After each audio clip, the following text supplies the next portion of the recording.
ಆದಿಪತಿಭ್ಯ ನಮಃ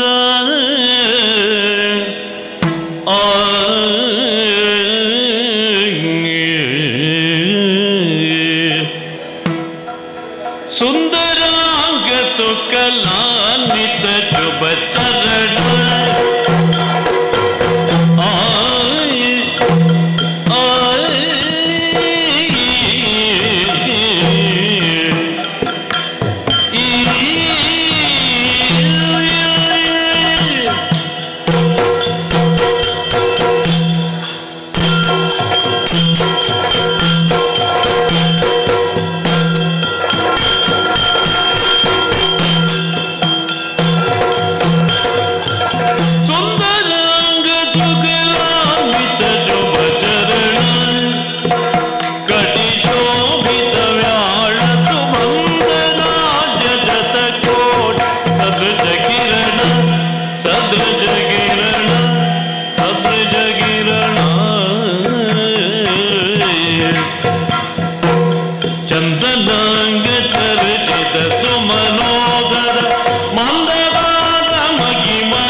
का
ಎಂಬುದನ್ನು ಧರಿಸುತ್ತವರ ಗೋಡ ಪದವಲಿ ನೆಲೆಸಿಗ ವೀರಾಂಜನೇಯ ಜನ ದಿವ್ಯರಾಮ ಕಾರಣಿಕ ಪುರುಷನ ಪುಣ್ಯದ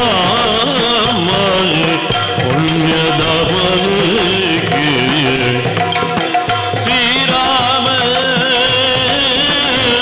ಜಯ ರಾಮ ಶ್ರೀ ಹನುಮ.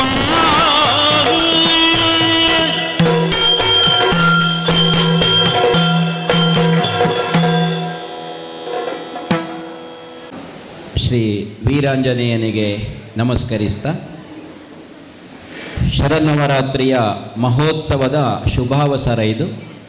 ನಾವು ನೀವೆಲ್ಲ ತಿಳಿದ ಹಾಗೆ ಶ್ರೀ ಸ್ವಾಮಿಗೆ ಈ ದಿನ ವಿಶೇಷ ಸೇವೆ ಜರುಗುವುದಕ್ಕಿದೆ.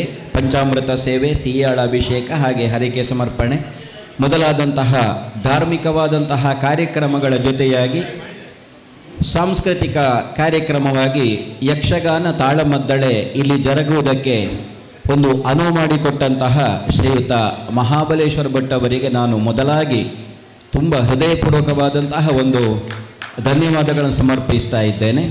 ಜೊತೆಗೆ ಆಗಮಿಸಿದಂತಹ ಎಲ್ಲರಿಗೂ ಕೂಡ ಸ್ವಾಗತವನ್ನು ಬಯಸ್ತಾ ಇದ್ದೇನೆ. ಈ ದಿನದ ಯಕ್ಷಗಾನ ತಾಳಮದ್ದಳೆಯಲ್ಲಿ ನಮ್ಮ ಜೊತೆಗೆ ಭಾಗವತರಾಗಿ ಕಾಣಿಸಿಕೊಳ್ಳುವವರು ಶ್ರೀಯುತ ಸತ್ಯನಾರಾಯಣ ಪುಂಚಿತಾಯರು. ಟಿಂಕು ಹಾಗೂ ಬಡಗು ಎರಡೂ ತಿಟ್ಟುಗಳಲ್ಲಿ ಸಮರ್ಥವಾಗಿ ಹಾಡಬಲ್ಲಂತಹ, ಹಾಗೆ ತೆಂಕಿನ ಮೇಳಗಳಲ್ಲಿಯೂ ಬಡಗಿನ ಮೇಳಗಳಲ್ಲಿಯೂ ಅನೇಕ ವರ್ಷಗಳ ಕಾಲ ತಿರುಗಾಟವನ್ನು ಮಾಡಿದಂತಹ ಶ್ರೀಯುತ ಸತ್ಯನಾರಾಯಣ ಪುಣಿಚಿತಾಯ ಇವರನ್ನು ಶಾಲು ಹಾಕಿ ಶ್ರೀಯುತ ಮಹಾಬಲೇಶ್ವರ ಭಟ್ ಅವರು ಸ್ವಾಗತಿಸಬೇಕು ಅಂತ ಕೇಳಿಕೊಳ್ತಾ ಇದ್ದೇನೆ. ಹಾಗೆ ಇನ್ನೋರ್ವರು ಭಾಗವತರು ನಮ್ಮ ಕಾರ್ಯಕ್ರಮದ ಸಂಘಟಕರು ಆದಂತಹ ಶ್ರೀಯುತ ಮುರಾರಿ ಭಟ್ ಪಂಜಿಗದ್ದೆ ಇವರು ಸ್ಥಳೀಯರು. ಅದೇ ರೀತಿಯಾಗಿ ಯಕ್ಷಗಾನ ಸಂಘಟನೆಯಲ್ಲಿ ತುಂಬ ಆಸಕ್ತಿಯನ್ನು ಹೊಂದಿದಂತಹ ಸಹಕಾರಿ ಮನೋಭಾವದ ಶ್ರೀಯುತ ಮುರಾರಿ ಭಟ್ ಪಂಜಿಗದ್ದೆಯವರು ಇನ್ನೋರ್ವ ಭಾಗವತರಾಗಿ ಕಾಣಿಸಿಕೊಳ್ಳುವುದಕ್ಕಿದ್ದಾರೆ. ಚೆಂಡೆ ಹಾಗೂ ಮದ್ದಳೆ ವಾದನದಲ್ಲಿ ಪ್ರಸ್ತುತ ಹನುಮಗಿರಿ ಮೇಳದ ಪ್ರಧಾನ ಹಿಮ್ಮೇಳ ವಾದಕರಾದಂತಹ ಶ್ರೀಯುತ ಸುಬ್ರಹ್ಮಣ್ಯ ಭಟ್ ದೇಲಂತ ಮಜಲು ಇವರನ್ನು ಕೂಡ ಸ್ವಾಗತಿಸಬೇಕು ಅಂತ ಕೇಳಿಕೊಳ್ತಾ ಇದ್ದೇನೆ. ಹಾಗೆ ಇನ್ನೋರ್ವರು ಶ್ರೀಯುತ ಗಿರೀಶ್ ಭಟ್ ಕಿನಿಲಕೋಳಿ, ಕಟೀಲು ಮೇಳದ ತಿರುಗಾಟ. ಅದೇ ರೀತಿಯಾಗಿ ಈಗ ಯಕ್ಷಗಾನ ಹಿಮ್ಮೇಳದ ಗುರುಗಳಾಗಿ ಅನೇಕ ಮಂದಿ ಶಿಷ್ಯಂದಿರನ್ನು ಸಿದ್ಧಗೊಳಿಸುತ್ತಿರುವಂತಹ ಶ್ರೀಯುತ ಗಿರೀಶ್ ಭಟ್ ಕಿನಿಲಕೋಡಿ. ಹಾಗೆ ಇವರ ಶಿಷ್ಯಂದಿರು ಕೃಷ್ಣ ಪ್ರಸಾದ ದಿವಾಣ ಇವರು. ಚಕ್ರತಾಳದಲ್ಲಿ ಶ್ರೀಯುತ ರಮೇಶ್ ಕಜೆ.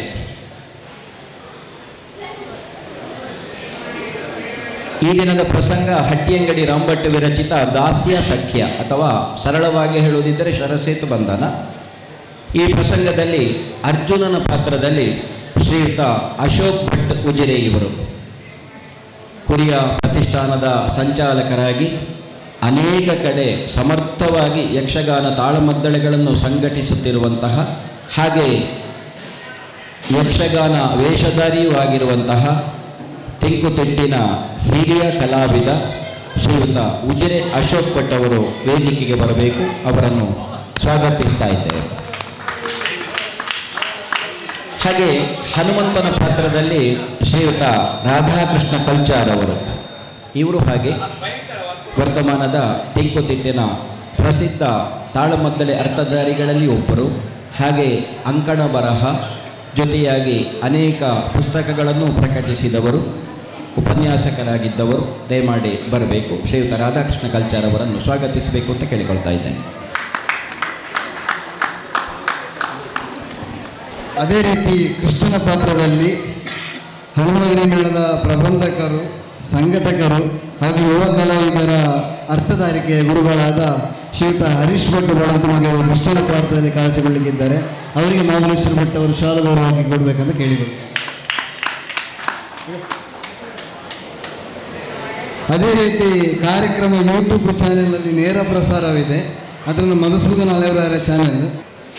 ರವಿಚಂದ್ರ ಭಟ್ ಅವರು ಪ್ರಸಾರವನ್ನು ನೀಡ್ತಾ ಇದ್ದಾರೆ. ಅವರಿಗೊಂದು ಶಾಲು ಗೌರವವನ್ನು ಮಹಾಬಲೇಶ್ವರ ಭಟ್ ಅವರು ನೀಡಬೇಕಂತ ಕೇಳಿಕೊಳ್ತೇನೆ. ರವಿಯಣ್ಣ.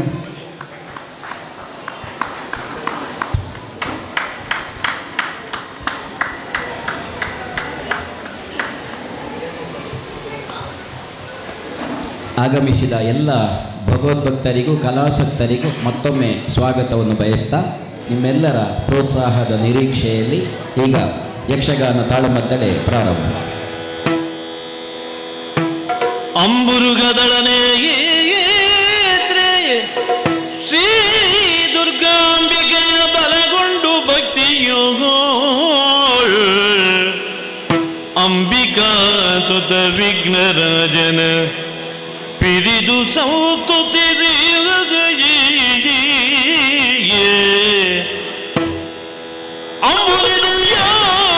ಅಂಬುರಿದಯಾತ್ಮದಿಗೆ ಕೈ ಮುಗಿದು ಅಂಬುಜಾತನವಾಣಿಯರ ಪಾದಾಂಬುಜಕ್ಕೆ ಪೊಡಪಡುದ ವರ್ಣಿಬೆನಿ ಕಥಾಮೃತವ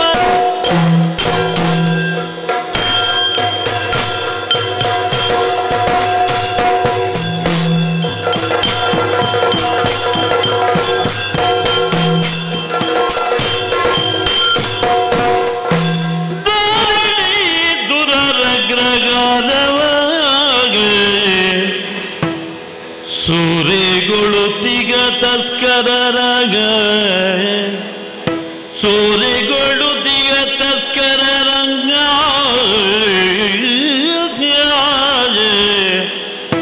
ಯವನೂರಲ್ಲಿದೆ ಮಳೆದನ ವಿಯುದಯದಲ್ಲಿ ಪಲುಗುಳನು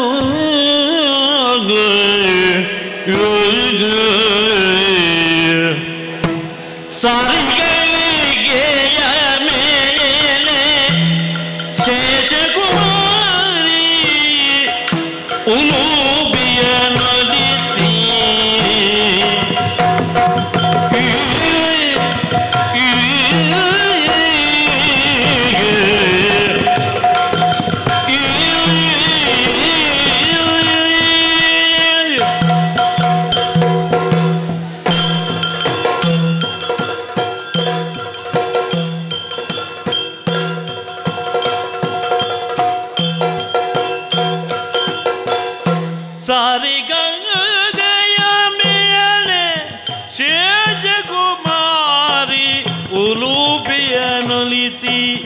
ಅವಳಲಿ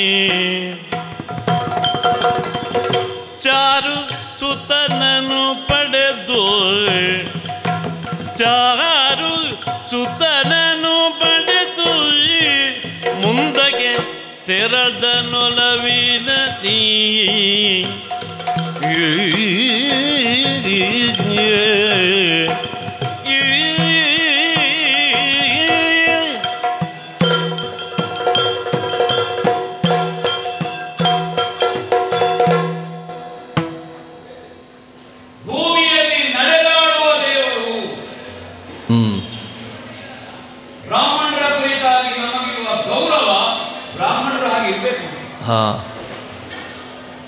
ನಮ್ಮನ್ನೆಲ್ಲ ಗೌರವಿಸ್ತಾರೆ, ವಿದ್ವಾಂಸರು ವೈದಿಕರು ಅಂತ ತಿಳ್ಕೊಳ್ತಾರೆ, ವೇದಾಧ್ಯಯನ ಆಗಿರ್ಬೇಕು. ಇಂದ್ರಪ್ರಸ್ಥದಲ್ಲಿ ನಮಗೆ ಧ್ವನಿ ಉಂಟು, ನೀವು ಧ್ವನಿ ಏರಿಸುವುದು ಬೇಡ, ನಾವು ಕ್ಷತ್ರಿಯರು. ಧರ್ಮರಾಯನ ಆಡಳಿತದಲ್ಲಿ ಒಳ್ಳೆಯ ಪ್ರಜಾನುರಾಗ, ರಾಜ ಪಾಲಸ್ಯ ಕಾರಣ. ನಮ್ಮಣ್ಣ ಶತಶೃಂಗದಲ್ಲಿ ನಮಗೆ ಸಿಕ್ಕಿದಂತ ಸಂಸ್ಕಾರ, ಬುದ್ಧಿ ತಿಳಿಯುವುದರಿಂದ ತೊಡಗಿ ಋಷಿಮುನಿಗಳ ಬ್ರಾಹ್ಮಣರ ಒಡನಾಟ, ಶತಶೃಂಗದಿಂದ ತೊಡಗಿ ಏಕಚಕ್ರ ನಗರಕ್ಕೆ ಬಂದು ಇಂದ್ರಪ್ರಸ್ಥದ ತನಕ ಅವರ ಆಶೀರ್ವಾದ, ಅವರ ಆಶಯ, ಅವರ ಶುಭ ಹಾರೈಕೆಯಲ್ಲಿ ಬದುಕನ್ನು ಕಟ್ಟಿಕೊಂಡಿದ್ದೇವೆ, ಬದುಕನ್ನು ನಡೆಯುತ್ತಾ ಮುಂದೆ ಬಂದಿದ್ದೇವೆ. ಕೇವಲ ಒಬ್ಬ ಸಂಸಾರಿ ಅವನ ಸಂಸಾರವನ್ನು ಕಟ್ಟಿಕೊಳ್ಳುತ್ತಾನೆ, ಬಾಕಿ ಅವನ ಸಂಸಾರ ಹಾಳಾದರೂ ತೊಂದರೆ ಇಲ್ಲ. ನಾವು ಹಾಗಲ್ಲ, ಪ್ರಜೆಗಳೇ ನಮಗೆ ಸಂಸಾರ. ಸಾಮಾನ್ಯರಿಗೆ ಮಕ್ಕಳೇ ಪ್ರಜೆಗಳು, ನಮಗೆ ಪ್ರಜೆಗಳು ಮಕ್ಕಳು.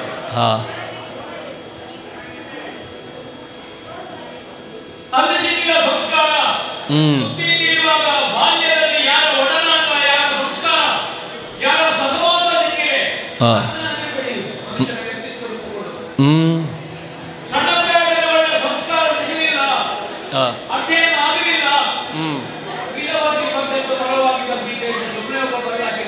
ಹಾಂ ಹಾಗೆ ಹ್ಞೂ ಹಸ್ತಿನಾವತಿಯಿಂದ ಹಿರಿಯರು ವಿಭಾಗಿಸಿ ನಮಗೆ ಇಂದ್ರಪ್ರಸ್ಥವನ್ನು ಕೊಟ್ಟರು. ಹ್ಞೂ ಅಣ್ಣನ ನೇತೃತ್ವದಲ್ಲಿ ನಮ್ಮ ಪ್ರಾಮಾಣಿಕವಾದ ಸಮಷ್ಟಿಯ ದುಡಿಮೆ ಹಾಂ ಅಂದಾದ ಚಕ್ರವರ್ತಿ ಸಿಂಹಾಸನದ ಪ್ರಾತಿನಿಧ್ಯ ನಮಗೆ. ಹ್ಞೂ ಲೋಕ ವಿಶುದ್ಧವಾದಂತಹ ರಾಜಸೂಯ ಹ್ಞೂ ಅಹಂಕಾರದಿಂದ ಹೇಳುವುದಿಲ್ಲ, ಅಭಿಮಾನದಿಂದ ಹೇಳ್ತಾನೆ. ಹಾಂ ನವಖಂಡವನ್ನು ಗೆಲ್ಲ ಹ್ಞೂ ಹಾಗೆ ನಾವು ಆಡಳಿತ ಮಾಡುವಾಗ ಹಾಂ ಒಂದು ದಿವಸ ಬ್ರಾಹ್ಮಣರು ಮಧ್ಯರಾತ್ರಿ ಹೊತ್ತು 7 ರಾತ್ರಿ ನನ್ನ ಮನೆಯಲ್ಲಿ ಹ್ಞೂ ಹಾಹಾಕಾರ, ನಮ್ಮ ಕೇರಿಗೆ ಚೋಳರ ಗಾಳಿ ಹ್ಞೂ ಆತಂಕವಾಗಿದೆ. ಹಾಂ ಆಲೋಚನೆ ಮಾಡಲಿಲ್ಲ, ಹ್ಞೂ ಯಾಕೆ ಮಾಡಲಿಲ್ಲ? ಹ್ಞೂ ಚಂದ್ರಶೃಂಗದಲ್ಲಿ ಬ್ರಾಹ್ಮಣರ ಆಶ್ರಯ, ಹಾಂ ವಾರಣಾವತದಲ್ಲಿ ನಾವು ಬದುಕಿ ಏಕಚಕ್ರದಲ್ಲಿ ಬ್ರಾಹ್ಮಣರ ಆಶ್ರಯ. ಹ್ಞೂ 2 ಆಶ್ರಯವನ್ನು ನಮ್ಮ ಬದುಕನ್ನು ಕಟ್ಟಿಕೊಳ್ಳುವಲ್ಲಿ ಆದದ್ದು ಸುಳ್ಳಲ್ಲ. ಹ್ಞೂ ಹ್ಞೂ ಹಾಗಾದಾಗ ಬ್ರಾಹ್ಮಣ ಮಮದೇವತ ಧಾರಣಿ ಸುರಗ್ರಹಾರವ ಹಾಂ ಸೂರ್ಯಕೊಂಡಿ ಹಸ್ತರ ಯಾವನೂರ ಹುಟ್ಟಿಸಬೇಕಾದ ಮುಖ್ಯ ಹ್ಮ್. ಕ್ಷತ್ರಿಯ ಕಾರ್ಯತೆ ಚಾಪನಂತ ಶಬ್ದೋಪವೇದಿತಿ ಕ್ಷತ್ರಿಯ ಬಿಲ್ಲು ಧರಿಸುವುದು ಯಾಕೆ? ಹಾ. ಅಂತರ ಕಲ್ಲೊಂದು ದೇವರ ಕೈಯಲ್ಲಿದ್ದಾಗ ಹ್ಞೂ ಪ್ರಪಂಚದಲ್ಲಿ ಆತ್ಮ ಶಬ್ದ ಇರಕೂಡದು, ಹಾ. ಯಾರಿಗೂ ಆರ್ಥ ಮತ್ತು ಅನಾಥ ಪ್ರಜ್ಞೆ ಇರಬಾರದು. ಹ್ಞೂ ಆ ಭಯೋತ್ಪಾದಕರನ್ನು ಓಡಿಸಿ ಕೆಲವು ಸತ್ತು ಹಾ. ಕೆಲವರು ಓಡಿಸಿ ಹ್ಞೂ ಬೆಳಗ್ಗೆ ಬೆಳಕು ಹರಿಯುವಾಗ ಓಡೋಡಿ ಬಂದು ಧರ್ಮರಾಯನ ಕಾಲಿಗೆ ಬಿದ್ದೆ. ಏನು ತಮ್ಮ? ಏನಿಲ್ಲ. ಹಾಂ ನಿನ್ನೆ ರಾತ್ರಿ ಹ್ಞೂ ನಿನ್ನ ಶಯ್ಯಾಗ್ರಹವನ್ನು ದಾಟಿ ಹೋಗಿದ್ದೇನೆ ಆಯುಧ ಗ್ರಹಣಕ್ಕೆ. ಹಾಂ ಏನಾಯ್ತು? ಹ್ಞೂ ಈಗ ಬ್ರಾಹ್ಮಣರ ದರ್ಶನ ಮಾಡಬೇಕಾಗಿತ್ತು, ಆದ್ರೆ ಹಾ. ನಾನು ತೀರ್ಥಯಾತ್ರೆಗೆ ಹೊರಡಲಿಕ್ಕೆ ಅನುಮತಿ ಕೊಡಬೇಕು. ಹ್ಞೂ ನಾರದರು ದ್ರೌಪದಿಯನ್ನು ಮದುವೆಯಾಗಿ ಹ್ಞೂ ದ್ರೌಪದಿಯನ್ನು ಹೊಂದುವಲ್ಲಿ ನಮಗೊಂದು ಪರ್ಯಾಯ ವ್ಯವಸ್ಥೆಯನ್ನು ನಿರ್ದೇಶನ ಮಾಡಿದ್ರು. ಹಾಂ ಹ್ಞೂ ಸುಂದೋಪ ಸುಂದರ ಕಥೆ ಹೇಳಿ ಹ್ಮ್. ನಾವು ಸುಂದೋಪ ಸುಂದರವಲ್ಲ. ಹಾ. ಅಥವಾ ನಾರದರು ಭಗವಂತರು ದ್ರೌಪದಿಯ ಜೊತೆಗೆ ಸಂಸಾರದಲ್ಲಿ ಅಸಂಬರಿಸೂ ಇಲ್ಲ. ಹ್ಞೂ ಹ್ಞೂ ನಾವು ವ್ಯಾಸರ ಮಾತೃಕ್ಷತೆಯಲ್ಲಿ ಬೆಳೆದವರು ಹ್ಮ್. ಋಷಿಮುನಿಗಳ ಸಹವಾಸದಿಂದ ನಮ್ಮ ಹುಟ್ಟಿನ ಹಿಂದೆ ದೇವತೆಗಳು ಹಾ. ಅಸಭ್ಯರಾಗಿ ವ್ಯವಹರಿಸ್ತೇವೆ. ಆದರೆ ಯಾಕೆ ಅಂತ ಗೊತ್ತಿಲ್ಲ, ನಾರದರು ಹೇಳಿದ ಮೇಲೆ ಪ್ರಶ್ನೆ ಮಾಡಲಿಕ್ಕೆ ನಾವು ನಮ್ಮ ಅಣ್ಣನೇ ಪ್ರಶ್ನೆ ಮಾಡಲಿಲ್ಲ. ಹ್ಞೂ ಹಾಗೆ ದ್ರೌಪದಿಗೆ 13 ಸಂಬಂಧ ನಮ್ಮ ಜೊತೆಗೆ. ಹಾಂ ಧರ್ಮರಾಯನ ಹೆಂಡತಿ ಆಗುವಾಗ ಉಳಿದ 4 ಮಂದಿ ಅತ್ತಿ, ಹ್ಞೂ ಸಹದೇವನ ಹೆಂಡತಿ ಆಗುವಾಗ ಉಳಿದ 4 ಮಂದಿಗೆ ನಾನೇ. ಹ್ಞೂ ಭೀಮಣ್ಣನಿಗೋ ಅರ್ಜುನ ನಾಮಕನಾದ ನನಗೋ ನಕಲನಿಗೋ ಹೆಂಡತಿಯಾದ್ರೆ ಅವಾಗ ಒಬ್ಬರಿಗೆ ನಾದಿನಿ ಬಾಕಿದವರ ಎತ್ತಿಗೆ. ಹ್ಞೂ ಹೀಗೆ 13 ಸಂಬಂಧ ಇಟ್ಕೊಂಡಿದ್ದಾರೆ ಅವರು. ತ್ರಿತಯಂ ತ್ರಿದಶವು. ಹ್ಞೂ ತೊಂದರೆ ಇಲ್ಲ ತಮ್ಮ. ಜ್ಯೇಷ್ಠರಾದ್ರು ವಿಷ್ಣು ಸಮೂಹ ಅಣ್ಣ ಅತ್ತಿಗೆ ದಾಂಪತ್ಯ ನೋಡಿದ್ರೆ ತಂದೆ ತಾಯಿಯ ದಾಂಪತ್ಯಾಗಿ ಹೋಗಬೇಕಾಗಿಲ್ಲ. ಶಾಸನ ಮಾಡಿದ ಶಾಸಕ ಶಾಸನವನ್ನು ಅನುಷ್ಠಾನ ಮಾಡದಿದ್ರೆ ಪ್ರಜೆಗಳಿಗೆ ಹೇಳಿಕಾಗ್ತದ? ಹಾ. ಸಂವಿಧಾನ ಏನುಂಟು? ನಮ್ಮೆಲ್ಲರೂ ಅಕ್ಕಿದವರಿಗೆ ನಾವೇ ಮೊದಲು ಅದನ್ನು ಅನುಸರಿಸಬೇಕಾದ ಮುಖ್ಯ. ಹಾಂ ದೈವ ಚಿಂತನೆ ಇರಬೇಕು. ಹ್ಮ್. ಈ ಹೆಸರು ಮಾಡಲಿಕ್ಕೆ ಆರ್ಥಿಕವಾದ ಪ್ರಶ್ನೆ ಇಲ್ಲ. ಹಾಂ ಹಾಗೆ ವತ್ಸಲ 12 ವರ್ಷ ನಾರದರು ನಿರ್ದೇಶನ ಮಾಡಿದ್ರು. ಹ್ಞೂ ಆದರೆ ಯಾವುದೇ ಇಲ್ಲ, 4 ತಿಂಗಳು ಚಾತುರ್ಮಾಸ್ಯ ವ್ರತ.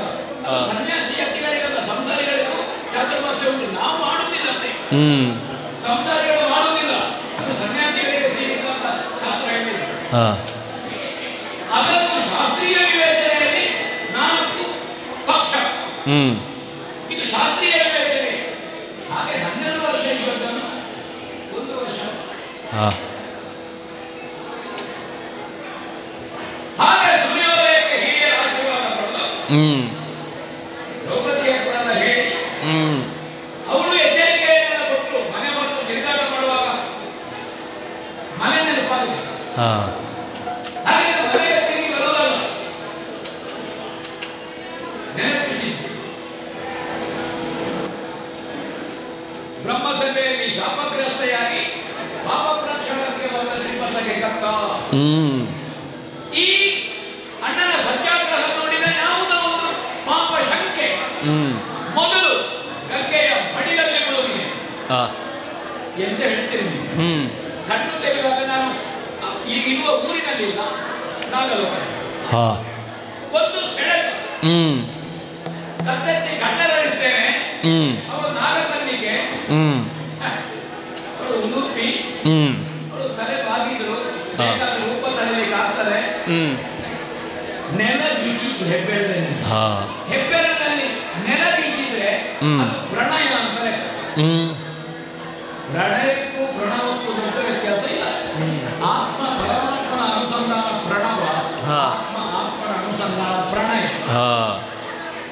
ಅವಳು ನೆಲ ಗೀಚುವಾಗ ಗೊತ್ತಾಯಿತು. ಅವಾಗ ಕರ್ತವ್ಯ ಪ್ರಜ್ಞೆ ಮತ್ತು ಶಾಸ್ತ್ರ ವಿವೇಚನೆ ಮಾಡಿದ್ರೆ ನಾಗಕುಲಕ್ಕೆ ವಾಸುಕಿಯ ತ್ಯಾಗ ಸಮುದ್ರ ಮಥನದ ಕಾಲದಲ್ಲಿ ದಿವ್ಯ ಗರ್ಭದ ಅರ್ಹತೆ, ಸತ್ಯೋಜಾತತ್ವ, ಗರ್ಭಿಣಿಯಾಗಲಿಕ್ಕಿಲ್ಲ, ಶ್ರೀಮಂತಕ್ಕೆ ಸಿಹಿ ಕೊಂಡೋಗ್ಲಿಕ್ಕಿಲ್ಲ, ಶ್ರೀಮಂತ ಮುಡಿಸಲಿಕ್ಕಿಲ್ಲ, ಸತ್ಯೋಜಾತತ್ವ ಈ ಅರ್ಹತೆಯನ್ನು ಕಂಡು ದೈವ ಸಂಕಲ್ಪ ಅಂತ ತಿಳಿದು ಅವಳಿಗೆ ಅನುಗ್ರಹ ಮಾಡುವಾಗ ಸತ್ಯೋಜಾತತ್ವದಲ್ಲಿ ಮಗ ಹುಟ್ಟಿದ ಹಿರಾವಂತ ಅಂತ ನಾಮಕರಣ ಮಾಡಿದೆ. ಅವರಿಗೂ ಸಂಸಾರ ಮಾಡುವ ಆಲೋಚನೆಯಲ್ಲೇ ಹೋಗಿದ್ದಾರೆ. ನೀವು ಹೋಗ್ಬೋದು, ನಾನು ಕಳುಹಿಸಿಕೊಡ್ತೇನೆ, ಅವಳು ಕಳುಹಿಸಿಕೊಂಡು ಕೊಡಲಿಕ್ಕೆ ನನಗೆ ಬರ್ಲಿಕ್ಕೆ ಆಗ್ತದ. ಪುನಃ ಕರ್ಕೊಂಡು ಗಂಗಾ ನದಿಯ ತಟದಲ್ಲಿ ಅದನ್ನು ನೀವು ಚಾರಸುಂದರನನ್ನು ಪಡೆದು ಒಲವಿನ ಮೈಯ ಕಸುವಿಗಾಗಿ ಅಲ್ಲ, ಕಾಮದ ಉದ್ರೇಕಕ್ಕಾಗಿ ಅಲ್ಲ, ಇದು ಭಗವತ್ ಸಂಕಲ್ಪ. ಇಲ್ಲದಿದ್ದರೆ ತೀರ್ಥಯಾತ್ರೆ ಹೊರಟವರಿಗೆ ಸಂಸಾರ ಮಾಡಬಹುದು, ಮಕ್ಕಳನ್ನು ಪಡೆಯುವುದು ಅಂತ ಕೇಳಿದ್ರೆ ದಿವ್ಯ ಗರ್ಭದ ಅರ್ಹತೆಯಲ್ಲಿ ಪಡೆಯುವುದು.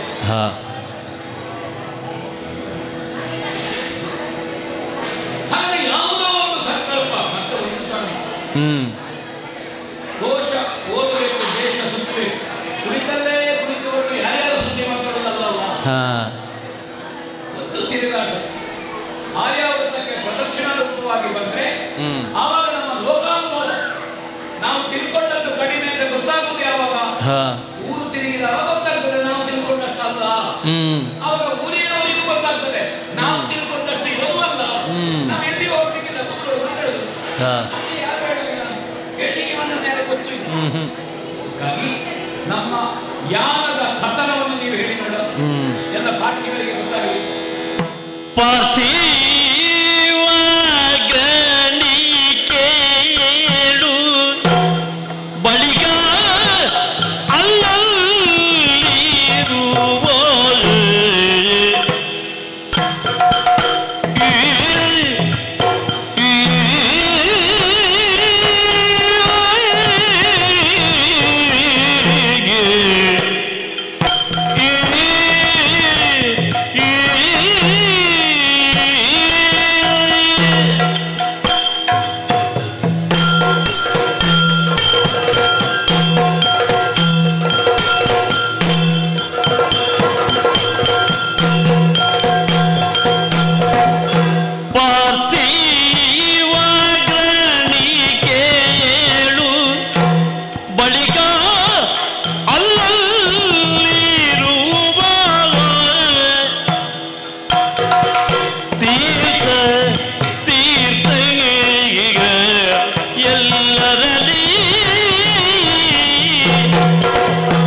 ಒಂದು ಪೌರಾಣಿಕವಾದಂತಹ ಹಿನ್ನೆಲೆಯನ್ನು ಹೇಳ್ತಾರೆ.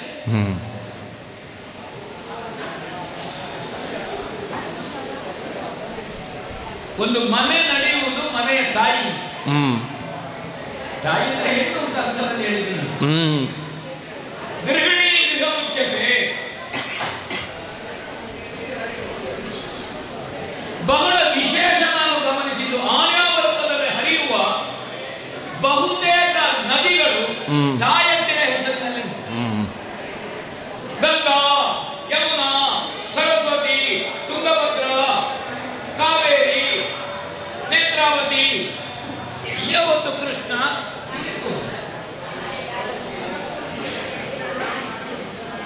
ಬದುಕನ್ನು ಕೊಡುವವರು, ಬದುಕನ್ನು ಕಟ್ಟಿಕೊಡುವವರು, ಬದುಕನ್ನು ರೂಪಿಸುವಲ್ಲಿ ತಾಯಿಯ ಪಾತ್ರ. ಜೀವನ ಅಂದ್ರೆ ನೀನು ಇಲ್ಲದಿದ್ರೆ ಜೀವನ.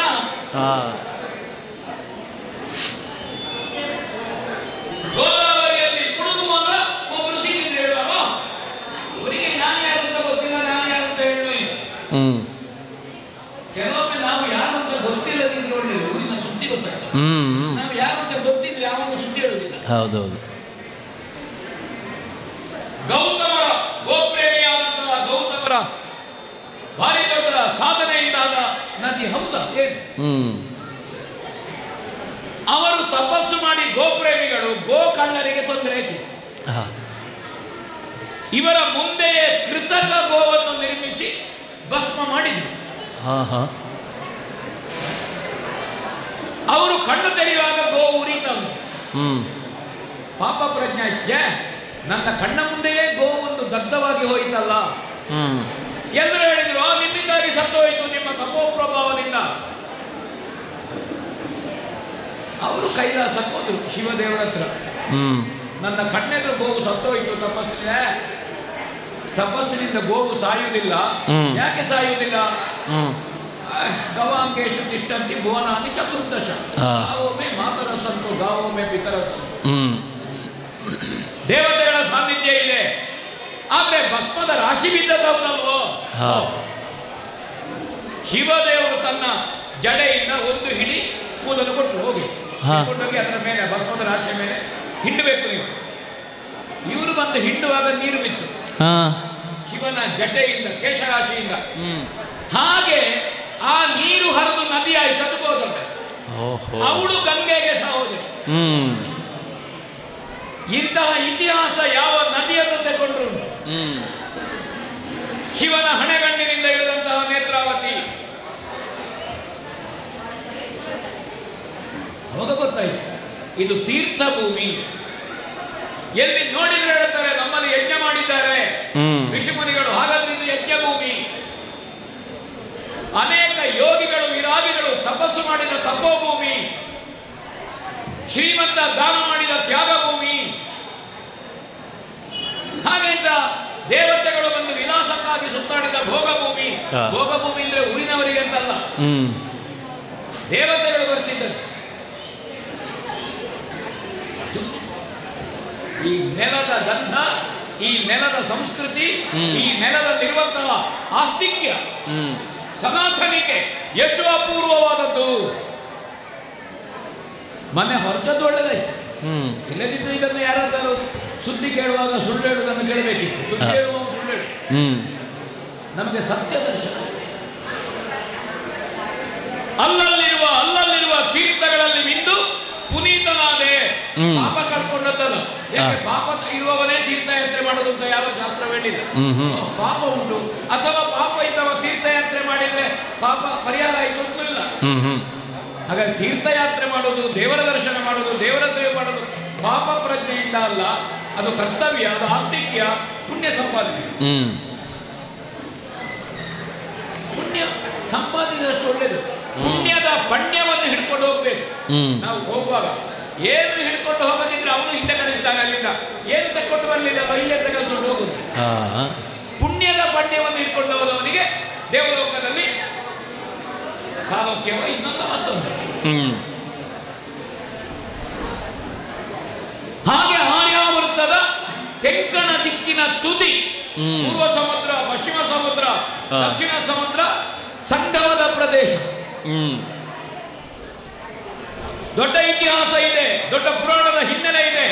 ಹಾಗಾದ ಕಾರಣ ಬಂದು ನಿಂದು ಬಂದಲ್ಲಿ ರಘುವರಿಯ ನಿಲ್ದ ರಚಿಸಿದ ಸೇತು ಬಂದವನು ಕಂಡು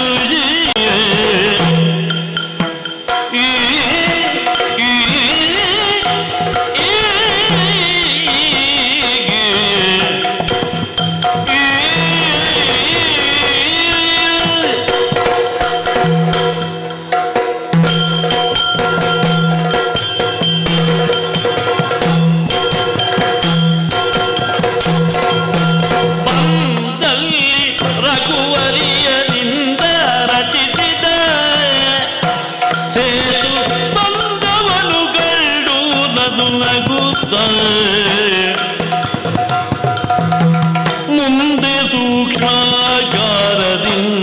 ತಪಿಸುವ ಅನಿಲ ನಂದನನ ಕಂಡು ಬೆಸಗೊಂಡ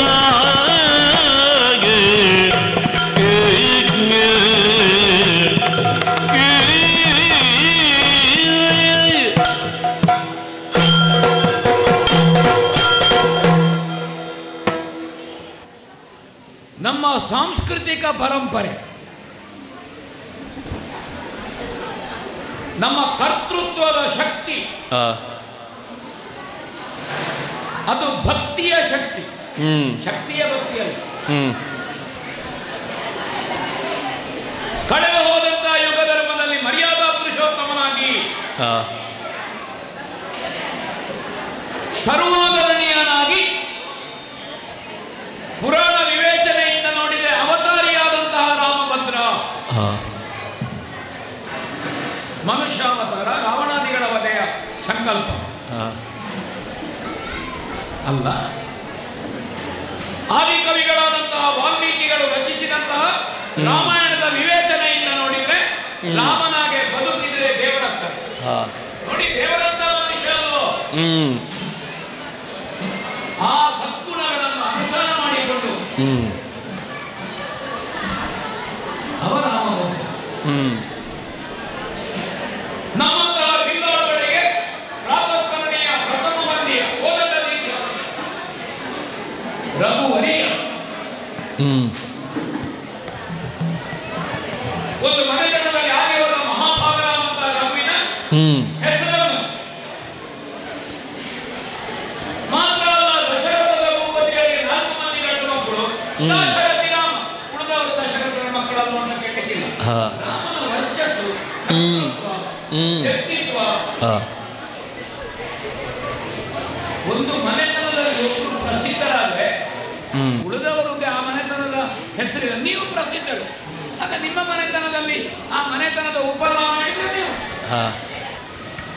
ಆ ರಾಮಚಂದ್ರಮ ಅವನ ಮೇಲಿನ ಭಕ್ತಿಯಿಂದ ಸುಗ್ರೀವನ ಆಜ್ಞಾಶಕ್ತಿಯಲ್ಲಿ ನಿರ್ಮಾಣಗೊಂಡಂತಹ ಸೇತುವೆ ಅದು ರಾಮ ಸೇತು.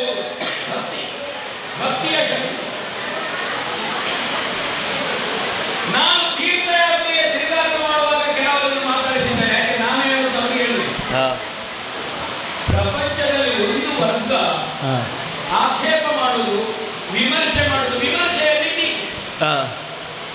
ಕೆಲವೊಂದು ನಾವೆಲ್ಲರೂ ಟೀಕೆಯಿಂದಲೇ ಕೆಲವು ವಿಷಯ ಉಳ್ಕೊಂಡದ್ದು. ಆ ಟೀಕೆ ಮಾಡುವ ಲೆಕ್ಕದಲ್ಲಿ ಅಲ್ವೇನೋ ಅದನ್ನು ವಿಚಾರಿಸ್ತಾನಲ್ಲ. ನಾಸ್ತಿಕ ದೇವರಿಲ್ಲ ಅಂತ ವಾದ ಮಾಡಿದ. ನಾಸ್ತಿಕ ದೇವರಿಲ್ಲ ಅಂತ ವಾದ ಮಾಡಬೇಕಿದ್ರೆ ದೇವರು ಎಂಬ ಪೂರ್ವಪಕ್ಷವನ್ನು ಒಪ್ಪಿಯೇ ವಾದ ಮಾಡ್ತಾರೆ. ಅಲ್ಲಿಗೆ ಅವನ ನಾಸ್ತಿಕವಾದ ಬಿದ್ದು ಈ ಇಲ್ಲದೆ ಇಲ್ಲದನ್ನು ಪೂರ್ವಪಕ್ಷವಾಗಿ ಹೇಳಬೇಕು. ರಾಮ ಸೇವೆ ಉಂಟೋ ಇಲ್ಲವೋ, ಇದ್ರೂ ಇಲ್ಲದಿದ್ರು ಈಗ ಇಲ್ಲಲ್ಲ, ಮಾಡಿದವಲ್ಲ. 75 ಕೋಟಿ ಕಡಿಮೆಯಾಗಲು 18 ಲಕ್ಷದ ವಾಮನ ವಿವಾಹ, ತಿಂಗಳಿಂದಲೂ ಬಲ್ಲೋಕಗಳು ಹೋಗಿದ್ದಾವೆ. ನಾವೇನು ಸಾಧನೆ ಮಾಡ್ತೇವೆ, ಮುಂದಿನ ತಲೆಮಾರಿಗಳ ಇತಿಹಾಸ ಅದು. ಅವರು ಹೇಳಿದ್ರೆ ಆಗಿದ್ದಾನ ಹೋಗಿದ್ದಾನ ಇಲ್ಲೋ ಏನು ಕುಳಿತುಕೊಂಡು ಮಾತಾಡಲಿಕ್ಕೆ ಏನು ಕೆಲಸ. 3 ಹೊಟ್ಟೆಗೆ ಕಟ್ಟಿ ಅಂದ್ರೆ ಅಲ್ಲಿ ಇರುವಂತಹದ್ದು ಶ್ರದ್ಧೆ.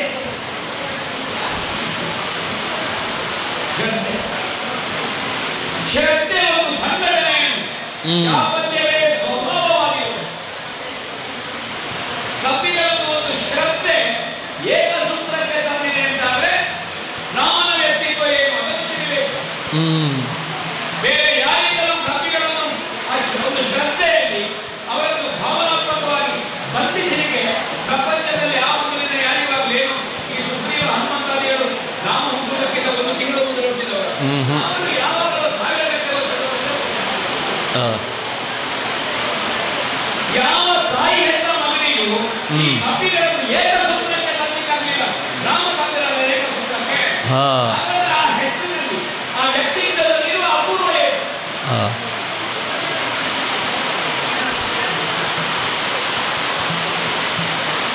ಅಲ್ಲಲ್ಲಿ ತಿಳಿ ನೀರಿನಲ್ಲಿ ಅಸ್ಪಷ್ಟವಾಗಿ ಅದರ ಕುದುರು ತಿನ್ನೆ ಕಾಣ್ತದೆ.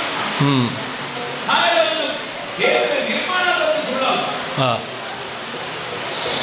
ಏಕೆ ಕಟ್ಟುವಲ್ಲಿ ಅದರ ವೈಭವೀಕರಣವನ್ನು ವಾಲ್ಮೀಕಿಗಳು ಮಾಡಿರಬಹುದು. ಕಾವ್ಯ ಉಲ್ಲೇಖಿಸಲ್ಪಡುವಾಗ ಸಾಹಿತ್ಯ ರೂಪಕ್ಕೆ ಬರುವಾಗ ವ್ಯಂಜನಗಳು ವೈಭವೀಕರಣ ಸಹಜ. ಅದು ಎಲ್ಲ ಬರಹಗಾರರ ಕಥೆ. ಮೊದಲು ಇದ್ದದನ್ನು ಇದ್ದಾಗ ಹೇಳುವುದು ಅಥವಾ ಇದ್ದದಕ್ಕೆ ಸ್ವಲ್ಪ ವೈಭವೀಕರಣ. ಯಾಕಂದ್ರೆ ಸಾಹಿತ್ಯ ತೆಕ್ಕೊಳ್ಳೋರೇ ಇಲ್ಲ. ಅವರು ಕೊಟ್ಟರೆ ವಾಪಸ್ ಏನಾದರೂ ಕೊಡುವವರು ಅಂತ ಹೀಗೆ ಮಾಡಿ ಇವರು ಕೊಟ್ಟದನ್ನು ಬಿಡಿಸೋದು ಇಲ್ಲ. ಹಾಗೆಲ್ಲ ಮೂಲ ನಕ್ಷತ್ರಕ್ಕೆ ಪೂಜೆ ಇರುವುದಿಲ್ಲ. ಯಾಕೆ ಅವರಲ್ಲಿ ದೇವರಿಲ್ಲ. ನಮಗೆ ಆಸಕ್ತಿ ಉಂಟು. ಯಾರೇ ಬರೀಲಿ, ಯಾರೇ ಹೇಳಿ, ಯಾರೇ ಇತಿಹಾಸದಲ್ಲಿ ದೊಡ್ಡ ಕೆಲಸ ಮಾಡಿ ಅದನ್ನು ಅಧ್ಯಯನ ಮಾಡಿದ್ರೆ, ಅಭ್ಯಾಸ ಮಾಡಿದ್ರೆ ಕೆಲವರಿಗೆ ಉಂಟು. ಒಬ್ಬರು ಸಾಹಿತ್ಯವನ್ನು ಓದಿದ್ರೆ ತಾನು ಸಣ್ಣವನಾಗ್ತಾನೆ. ಹಾಗೆ ಕತ್ತಲೆಯಲ್ಲಿ ಓದಲಿಕ್ಕೆ ಉಂಟು ಹುಟ್ಟಿನಲ್ಲಿ. ಅದು ಅವರು ಹೇಳೋದು ಅವರು ಭಾರತದಲ್ಲಿ ಇವರು ಓದಿ ಇವರು ಹೇಳೋದು ಹೌದಾ ಅವ್ರು ಬರ್ತಿದ್ದಾರೆ ನಾನು ನೋಡಲೇ ಇಲ್ಲ ಅಂತ ಕುರುಡನ್ನು ಓದಿದ್ದು. ನಾನು ವಿಷಯ ಒಳ್ಳೆಯ ವಿಷಯ ಯಾರಿಗೆ ಇರಲಿ ಕೊಡಬೇಕು. ಯಾವ ಪ್ರಾಣಿಗಳಲ್ಲಿ ಒಳ್ಳೆಯ ವಿಷಯ ಇಲ್ಲ ನಾವು ತಗೊಳ್ತೇವೆ. ಜೇನು ತಂದವ ಯಾರು ಅಂತ ಜಾತಕ ಅಷ್ಟೇ. ಅಥವಾ ಒಂದು ಹೂವಿನಲ್ಲಿ ಯಾವ ಹುಳ ಒಂದು ಕೂತಿದೆ ಅಂತ ಕೇಳಿಕೊಂಡ ಆ ಹೂವಿನಲ್ಲಿ ಕೂತ್ಕೊಳ್ಳುವ ಮೊದಲು ಆ ಹುಳ ಎಲ್ಲಿ ಕೂತಿದೆ ಅಂತ ಸಂಶೋಧನೆ ಮಾಡಿ ಸತ್ಸಂಗತಿಗಳನ್ನು ಸದ್ವಿಚಾರವನ್ನು ಒಬ್ಬ ಸತ್ಸಂಗಿ ಬಯಸ್ತಾನೆ. ನಾನು ಸತ್ಸಂಗವನ್ನು ಬಯಸ್ತಾನೆ. ವಿಷಯ ಒಳ್ಳೆದುಂಟು ನಾವು ತಗೊಳ್ಳೋಣ, ಒಳ್ಳೆದಿಲ್ಲ ನಾವು ಬಿಡೋಣ. ನಮ್ಮ ಗುರುಗಳ ಪಾಠ ಪ್ರತಿಯೊಬ್ಬರಲ್ಲಿ ಒಳ್ಳೆಯ ವಿಷಯ ಉಂಟು. ನಮಗೆ ಬೇಕಾದ ತಗೊಳ್ಳೋ ವ್ಯಕ್ತಿಯನ್ನು ತಿರಸ್ಕರಿಸಲಿಕ್ಕೆ ನಮಗೆ ಹಕ್ಕು ಕೊಟ್ಟದೆ. ಒಳ್ಳೆ ವಿಷಯ ಅವನಿಗೆ ಬೇಡದೇ ಇದ್ದದ್ದು ಸಾಧ್ಯ ಅಂತ ಹೇಳು. ಅದು ಬೇಡದೇ ಭಾಗ ಮಾಡ್ತದೆ. ನನಗೆ ಬೇಕಾದ್ದು ಹಾಗೆ ಇನ್ನೂ ಹೆಚ್ಚು ಮಾಡು.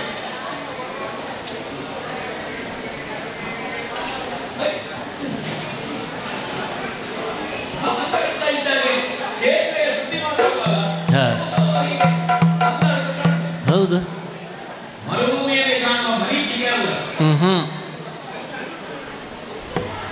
ನಾನು ಇಂಥ ಪಕ್ಕ ದೂರದಿಂದ ನೋಡೋಕೆ ಇದೆಲ್ಲೂ ಮರದ ಒಣಗಿದ ಗೆಲ್ಲು ಅಂತ ನೋಡಿದ್ದು ಮತ್ತೆ ಅದಲ್ಲ. ಕಪಿ ಒಂದು ರಾಮ ಸೇತುವೆಯನ್ನು ನಾನು ನೋಡುದು. ಒಂದು ಕ್ಷೀಣವಾದಂತಹ ಒಂದು ಕಪಿಯಲ್ಲಿ ಹೊರಡಾಡುವುದೋ ಉರುಳಾಡುವುದೋ ತಪಸ್ಸೋ ವೈರಾಗ್ಯವೋ ಅಸಹಾಯಕತೆಯೋ ಗೊತ್ತಿಲ್ಲ. ಒಂದಕ್ಕೆ ತಾಳೆ ಬರುವುದು ರಾಮ ಸೇತು ಕಪಿ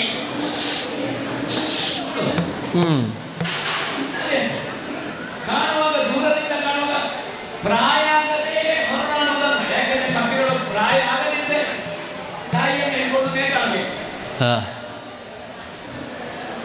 ಆವಾಗ ಅಲ್ಲ, ವೃದ್ಧ ಆತುರ ಅಲ್ಲ. ಅಥವಾ ಆತುರ ಅಂತ ಗೊತ್ತಿಲ್ಲ. ಗ್ರಹಣ ಕಾಲದಲ್ಲಿ ಯಾರಿಗೆ ಊಟ ಮಾಡಬಹುದು ಆವಾಗ ವೃದ್ಧ ಆತುರ. ಆತುರ ಅಂದ್ರೆ ನಾನು ಆತುರ ಅವರಿಂದ ಅವಸರ ಉಂಟು ಅಂತ. ಆತುರ ಅಂದ್ರೆ ರೋಗಿ, ಅವಸರ ಉಂಟು ಅಂತ ಕಲಿ ಮಾಡುವುದು. ನನಗೆ ಹಸಿವೇ ರೋಗ ಆಗಲು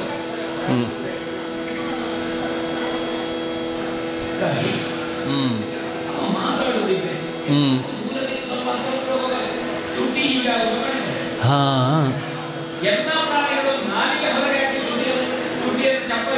ಯಾಕಂದ್ರೆ ರಸವನ್ನು ಗ್ರಹಿಸಲಿಕ್ಕೆ ಇಂದ್ರಿಯ, ಮನುಷ್ಯನಿಗೆ ಅದು ವಾಗೀಂದ್ರಿಯ.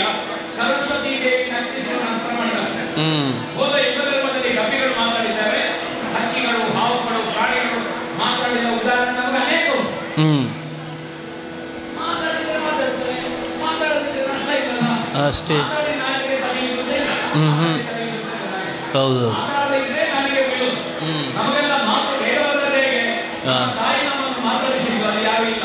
ಋಷಿಮುನಿಗಳ ಮಂತ್ರ ಕೇಳ್ತಿದ್ರು. ಯಾವ ಮನೆಯಲ್ಲಿ ತಾಯಿ ತಂದೆ ಮಕ್ಕಳನ್ನು ಮಾತಾಡಿಸಲಿಲ್ಲೋ ಆ ಮಗು ಮಾತು ಕಲಿಯುವುದು ನಿಧಾನ. 2 ವರ್ಷ ಆಗ್ತದೆ ಮಾತಾಡೋದು. ಹೌದೌದು. ಮಾತಾಡಿದ್ರೆ ಅದೆಲ್ಲೂ ಮಾತಾಡ್ತಾರೆ, ಈ ಮನೆಯಲ್ಲಿ ಮಾತಾಡೋದಿಲ್ಲ, ಸುಮ್ಮನೆ ಇಲ್ಲಿ ನೋಡ್ತಾ ಇರ್ತಾರೆ. ಮಗುವಿಗೆ ಮಾತಾಡು ಕಲಿಸಬೇಕಲ್ಲ, ಅದಕ್ಕೆ ಬೇಕಾದ್ರೆ ಕೆಲವರು ಹೇಳ್ತಾರೆ ಆ ತೊಟ್ಟಿನಲ್ಲಿರುವ ಮಗು ಅಂತ ಯಾಕೆ ಮಾತಾಡೋದು, ಇವನಿಗೂ ಮಾತು ಬರ್ತದ್ದು ತೊಟ್ಟಿನಲ್ಲಿರುವಾಗ ಮಾತಾಡಿ ಇರ್ತಾರೆ. ಅದು ಸಿರಿವೆ ಬಂದೆ ಮುಂದೆ ನಿಂದೆ ನಾವು ತೊಡಗುದಲ್ಲ ಅಲ್ವಾ.